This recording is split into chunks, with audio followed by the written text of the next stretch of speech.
युसल्लूना Alan नबी या अय्युहल्लज़ीना आमनू सल्लू अलैहि वसल्लिमू तस्लीमा।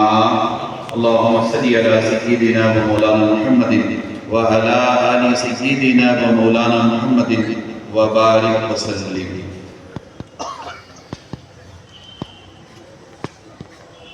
इंतहाई मोहतरम मोहतशम मुकर्रम हज़रात उलमाए किराम, हुफ़ाज़ इज़ाम, आइम्मा मसाजिद, ज़िम्मेदारान मसाजिद, अरबाब इल्म व दानिश, अज़ीज़ान गिरामी क़द्र व नौजवानान मिल्लत इस्लामिया, अल्लाह तबारक व तआला का बेपनाह फज़्ल व करम, उसी की तौफ़ीक़ व इनायत और हुज़ूर नबी अकरम सल्लल्लाहु अलैहि वसल्लम के नाले निपाक का तसद्दुक़, जिनकी बरकतों से हम तमाम आज के इस अज़ीमुश्शान इजलास आम में शिरकत की सआदत से बहरामंद है। अल्लाह तबारक व तआला हम सब के मुज्तमा होने को अपनी बारगाह में कबूल फरमाए। हज़रात गिरामी, मुझसे क़ब्ल आपने 3 बेहतरीन खिताबात समाअत किए। हज़रत मौलाना मक़सूद इमरान साहब से, जनाब बदरुद्दीन साहब से और हज़रत मौलाना मुफ्ती इफ्तिखार अहमद साहब से। इन तीनों खुतबाए किराम ने आज के इस अज़ीमुश्शान इजलास के इनेकाद की गर्ज़ व गायत पर तफ़सीली तौर पर गुफ्तगू की है।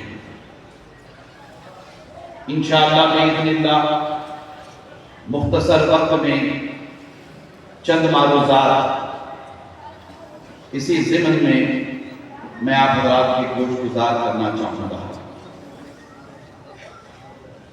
All India Muslim personal law board की जानिब से बेंगलोर की सरजमीन पर 24 नवंबर को इतवार के दिन बहुत ही बड़े पैमाने पर तहफ़्फ़ुज़ शरीयत और तहफ़्फ़ुज़ औक़ाफ़ के उन्वान पर एक जलसा आम होने जा रहा है। उसी जलसा आम के सिलसिले में उलमाए कर्नाटक ने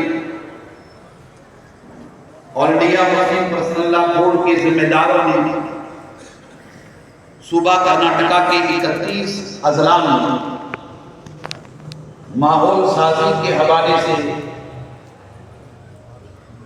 अलग अलग मकामात पर इजलास आम मुनक्किद करवा रहे हैं।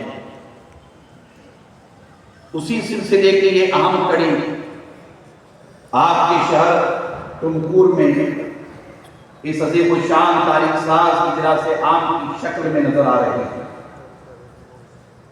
अल्लाह तबारक व तआला तुमकूर शहर और तुमकूर जिला के तमाम उलमाए किराम को, आइम्मा मसाजिद को, जिम्मेदारों को जज़ाए खैर अता फरमाए।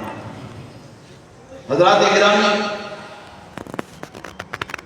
हालात हम सब के पेश नजर है। हम अच्छी तरह जानते हैं कि इस वक्त आलम इस्लाम इन दर्दनाक मराहिल से गुजर रहा है। मैं नहीं समझता कि इस मजमे में तशरीफ फरमा नौजवान बुजुर्ग जिम्मेदारान इन हक़ाइक़ और सच्चाइयों से वाकिफ न होंगे। ये कितने बड़े पैमाने पर यहूद और नसारा की मंसूबाबंद साजिश का शिकार इस वक्त आलम इस्लाम है। फलस्तीन में क्या कुछ हो रहा है आपको पता है। अहले गजा का खतरनाक मराहिल से गुजर रहे आप अच्छी तरह जानते हैं। अहले ईरान के साथ क्या कुछ हो रहा है आप वाकिफ हैं। क़िबला अव्वल की आजादी की लड़ाई लड़ने वाले अब तक हजारों की तादाद में नहीं बल्कि लाखों की तादाद में नौजवान बुजुर्ग बेटे बेटियां बच्चे जामे शहादत नोश कर चुके हैं। मुसलसल यहूद और नसारा की जानिब से जुल्म और बर्बरियत का बाजार गर्म किया जा रहा है। सारी सहूनी कुव्वतें मुत्तहिद है, इस्लाम दुश्मन अनासिर मुत्तहिद है। नेशनल लेवल पे इंटरनेशनल लेवल की मैं बात कर रहा हूं, बड़े पैमाने पर इस्लाम के खिलाफ इस्लाम दुश्मन अनासिर बरसरे पैकार। हम आप अहले फ़लस्तीन अहले गज़ा की अज़मतों को सलाम करते हैं। सारी दुनिया के रहने बसने वाले मुसलमान अहले गज़ा अहले फ़लस्तीन की अज़मतों को सलाम करते हैं, उनकी कुर्बानियों को सलाम करते हैं, उनके इंसाफ को सलाम करते हैं, उनके जज्बात को सलाम करते हैं।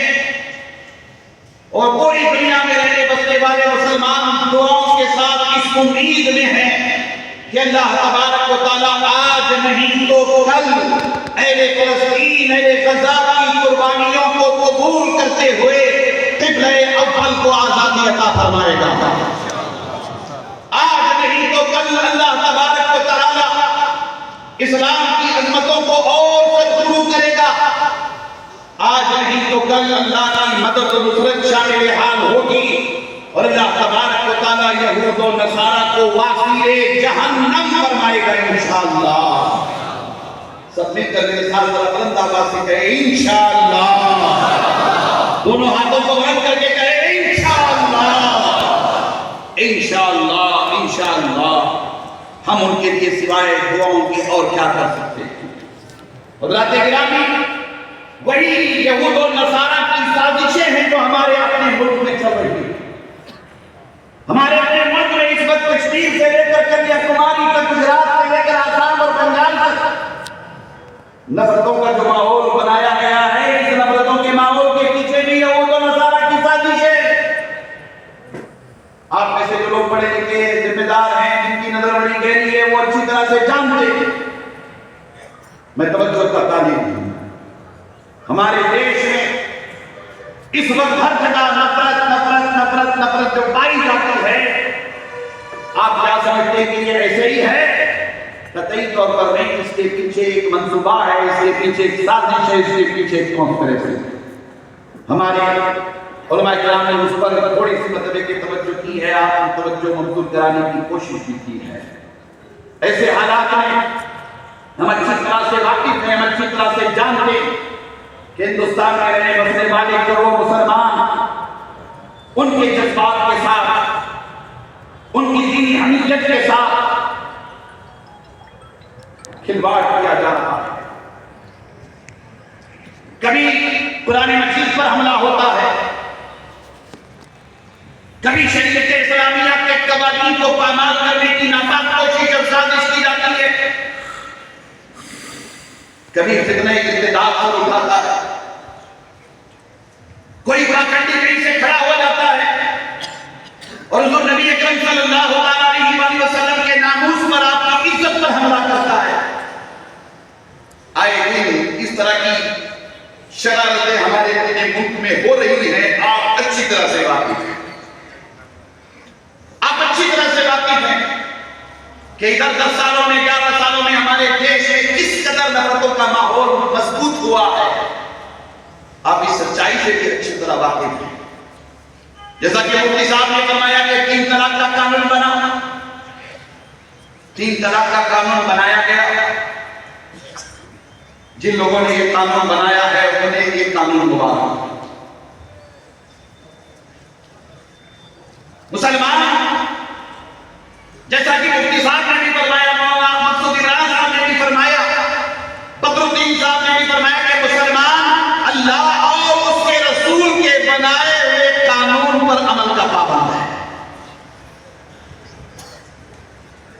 हम अपने मजहबी मामलात रब्बिल आलमीन कतई तौर पर कहीं से किसी की मदाखलत बर्दाश्त नहीं कर सकते। हमारे अपने देश की आजादी के बाद हमारे अपने देश के एक सपूत, एक अजीम सपूत डॉक्टर बाबा साहेब अम्बेडकर ने बहुत बड़े पैमाने पर मेहनत करके तमाम मज़ाहिब के जिम्मेदारों के साथ मशवरा करके, जिनमें उलमा किराम की भी टीम है, हमारे अपने देश का संविधान बनाया, हमारे अपने देश का कॉन्स्टिट्यूशन बनाया, दस्तूर हिंद को मरतब किया। और दस्तूर हिंद में ये गुंजाइश है कि इंडिया में रहने बसने वाला हर एक इंडियन वो अपने मजहब के मुताबिक जी सकता है, वो अपने मजहब के मुताबिक मर सकता है, अपने मजहब के मुताबिक जिंदगी गुजार सकता है।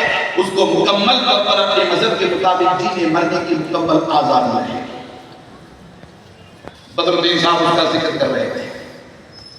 मैं आपकी भी तवज्जो चाहूंगा, बाबा साहेब अम्बेडकर के बनाए हुए कानून को इंडिया के सारे मुसलमान, करोड़ों मुसलमान, इस देश में रहने बसने वाले करोड़ों कलमा पढ़ने वाले बाबा साहेब अम्बेडकर के बनाए हुए कानून पर भरोसा भी करते हैं, एहतराम भी करते हैं, और वक्त आने पर बाबा साहेब अम्बेडकर के बनाए हुए दस्तूर हिंद की हिफाजत के लिए अपनी जान भी दे सकते हैं। ये हमारा अपना जज्बा है, ये हमारा अपना जज्बा है। इस जज्बे को हमें बहरहाल उसका इजहार बार बार होना चाहिए। फिर आप आगे बढ़िए।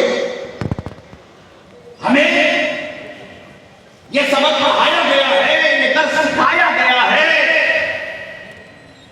कि बेटा आप खैर उम्मत हो, और खैर उम्मत होने की हैसियत से आपकी अपनी शान ये है कि आप जिए मरे जिंदगी गुजारे, आपकी आईनी उम्र हो, दाखिली उम्र हो, खारजी उम्र हो, ये सारे के सारे अल्लाह और उसके रसूल सल्लल्लाहु अलैहि वसल्लम के हुक्म के मुताबिक। अल्लाह तबारक व तआला ने किताबुल्लाह हमें आपको अता फरमाया, आलम इंसानियत के लिए हिदायत का चश्मा। हुजूर नबी अकरम सल्लल्लाहु अलैहि वसल्लम तशरीफ लाए, आप पर नबूवत और रिसालत का दरवाजा बंद कर दिया गया। अब आपके बाद कोई नया नबी आने वाला नहीं, अब आपके बाद कोई नई किताब आने वाली नहीं, अब आपकी शरीयत के बाद कोई शरीयत आने वाली नहीं। अल्लाह तबारक व तआला ने इसकी हिफाजत की जिम्मेदारी अपने जिम्मे करम में दे दी। कुरान मजीद के बारे में इरशाद फरमाया कि इन्ना नहनु नज़्ज़लना ज़िक्रा व इन्ना लहु लहाफ़िज़ून। बेशक इस कलाम के, इस किताब के नाज़िल करने वाले हम हैं, और इसकी हिफाजत की जिम्मेदारी भी हमारे जिम्मे करम में है। अल्लाह का शुक्र है, अल्लाह का एहसान है, हम आप देखते रहते हैं कुरान मजीद की अज़मतों को पामाल करने की लोग कोशिश करते हैं। यूरोपीय ममालिक में कुरान मजीद को नजर आतिश करने की नापाक कोशिश हुई, कुरान मजीद के खिलाफ जहर उगला जाता है, कुरान मजीद के खिलाफ बकवास की जाती है, वगैरह वगैरह, और कोशिश होती है कि कुरान में इतनी आयतें, इन आयतों को निकाल दो, माज़अल्लाह इतनी सूरतें हैं, इतनी सूरतों को हटा दो, कुरान में ये मशरूत है, इसे हटा दो, वगैरह वगैरह, इस तरह की बकवास होती रहती है। मगर आप कहना चाहते हैं कि बेटा कुरान मजीद अल्लाह का कलाम है, ये जमीन वालों की किताब नहीं है, ये अल्लाह की किताब है, अल्लाह की किताब है। अल्लाह की किताब की शान ये है कि इसमें 30 पारे हैं, 114 सूरतें हैं, 6666 आयतें हैं। तुम आयतों को तब्दील करने की बात करते हो, अल्लाह के कलाम की किताब की शान ये है कि इसका नुक्ता भी तब्दील नहीं हो सकता।